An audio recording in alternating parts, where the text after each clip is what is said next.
اسی لیے پوری کائنات کے لوگوں سائنسیں اور فلسفے وہ بدل گئے، نہیں بدلی تو مصطفیٰ کی زبان ہی بدلی۔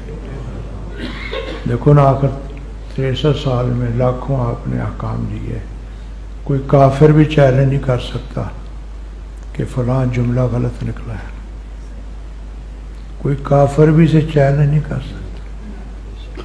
مثلا مجھے یاد آتا ہے وہ جو حدیث روایت ہے نا کہ مکھی پڑ جائے کھانے میں تو اسے ڈبو کے نکالو،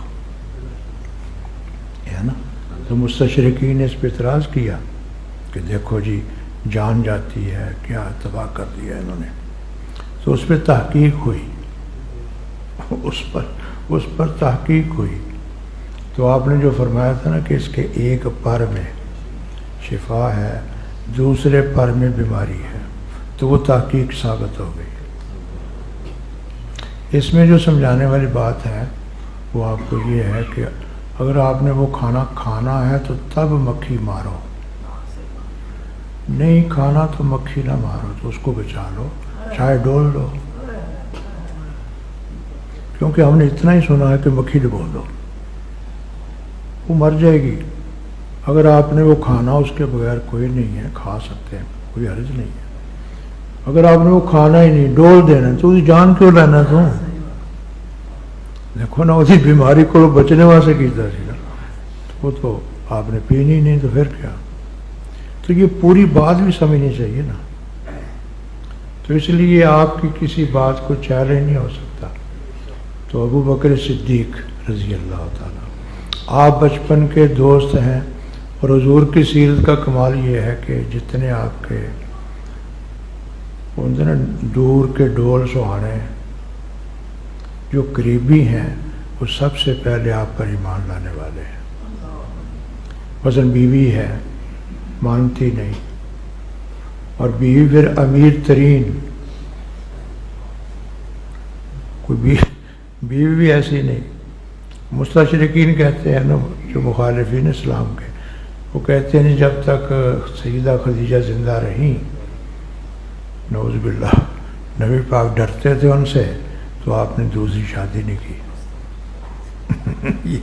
یہ وہ کہتے ہیں، حالانکہ آپ عقل مند ہیں، چھوڑیے اس چیز کو کہ ہم مسلمان ہیں، اس سے تھوڑا سا بالا تر ہو کے عقلی طور پر بھی سمجھیں، نبی ڈرتا ہے کہ امت ہی ڈرتا ہے؟ دیکھو نا، امتی کو فکر لگی ہوتی ہے نا۔ سیدہ تو اسلام لے آئیں، سیدہ تو امتی بن گئی، تو اب پھر بھی کہتے ہیں نبی ان سے ڈر رہا ہے، حالانکہ امتی ڈرتا ہے، نبی نہیں ڈرتا۔ تو یہ حکمتیں ہیں، اللہ کے حکم کے مطابق آپ چلے ہیں ماشاءاللہ۔ تو امیر ترین وہ خاتون ہے، بلکہ میرا خیال ہے ہمیں علم ہونا چاہیے اس بات کا۔ ہم اس پہ تو پڑھے ہیں کہ پہلے ابو بکر ایمان لائے یا علی ایمان لائے، اس میں تو باتیں ہیں کہ سب سے پہلے ابو بکر ایمان لائے ہیں یا، لیکن کوئی یہ بیان نہیں کرتا کہ ان سے پہلے سیدہ ایمان لائی ہیں۔ ہم کتنے قصوروار ہیں۔ میرے سامنے ایک مجلس میں دلائل شروع ہوئے اس پر کہ ابو بکر ایمان لائے، علی، تو میں نے ان کو روکا، میں نے کہا یار ایک تیسری شخصیت بھی ہے، ان میں تو چلو اختلاف صحیح، شیعہ سنی کا اختلاف صحیح، لیکن ایک ایسی شخصیت ہے جس پہ دونوں کا اتفاق ہے کہ وہ اسلام ان سے پہلے لائی ہے، ان کا نام لو، سیدہ خدیجہ تو نام کیوں نہیں تسی لیندے بھائی؟ پھر بھائی یہ کیوں نہیں لیندے تسی؟ اس واسطے کہ عورت نے ہو، حالانکہ جو اسلام پہلے لائے بیان کرو۔ پھر یہ بھی نہیں کہنا کہ علی بچے تھے ان کا اسلام، بڑی سخت لفظ ہم بول جاتے ہیں کہ علی بچے تھے ان کا ایمان نہ۔ دیکھو اگر ان کا ایمان معتبر نہ ہوتا تو حضور ان کو دعوت اسلام دیتے ہی نہ۔ حضور جانتے ہیں ان معاملات کو، اور آپ کو علم نہیں ہے یہ جو احکام کے لیے بالغ ہونے کی شرط ہے، یہ بنو قریظہ یہ گرفتار ہو کر آئے تھے، وہاں سے شروع ہوتی ہے، پہلے بلوغ شرط ہی نہیں تھی، تو چونکہ پورا علم نہیں ہوتا جس کی وجہ سے پریشانی، ہم لڑ دیکھو نا، اگر آپ کو جی چاہتا ہے کہ میں یہ بیان کروں کہ سب سے پہلے اسلام کون لائے، تو آپ سیدہ کا نام لے لینا تاکہ مسئلہ حل ہو۔ تو وہ سیدہ خدیجہ الکبریٰ ہے، علی سے بھی پوچھ لو، ابو بکر سے ہی پوچھ لو، وہ کہیں گے جو اماں جان پہلے سلام لائی ہم نے لائے، مسئلہ ختم۔ لیکن مکانی نہیں نا، گل مصیبت ہے، الگ گلا مکدیاں نے، یقین جانو کوئی مسئلہ نہیں۔ ہم اہل سنت کے لوگ مانتے ہیں کہ سب سے پہلے ابو بکر رضی اللہ تعالیٰ۔ اس میں بھی میں نے ایک بات پڑھی ہے، اخفاء اسلام اور اظہار اسلام کا ایک مسئلہ ہے۔ علی نے اسلام قبول کیا لیکن وہ خاندانی وجاہت کی وجہ سے مخفی رکھا، ابو بکر نے اظہار پہلے کیا۔ تو اس طرح کے معاملات ہیں، نہ ان کو پڑھنا نہ سننا۔ اسی لیے علامہ کہتے تھے اے گرفتار ابو بکر و علی ہوشیار باش۔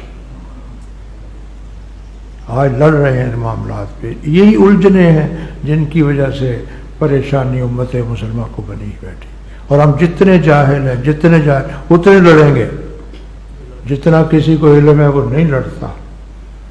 مثلا میرے نزدیک کو حضرت علی کو افضل کہہ دے، میں کہنا کوئی کوٹھا نہیں ڈگا بھائی، نہ کوئی کوٹھا نہیں ڈگیا، کیوں؟ یہ ایک اختلافی مسئلہ ہے یار، اور اس میں چلو اہل سنت کی اکثریت مثلا میں حضرت ابو بکر کو افضل الصحابہ مانتا ہوں، تو کوئی شک نہیں۔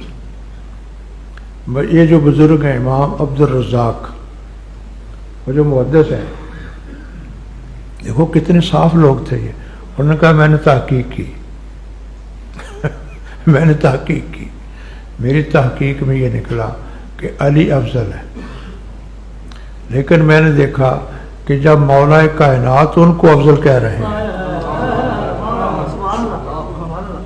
مسئلہ کتنے صاف لوگ ہیں، جنہیں گل مکانی ہوئے نا، تو جنہیں دکانداری چلانی ہے وہ پھر سان لڑان دینے، اسی لڑنے ہیں مرنے ہیں۔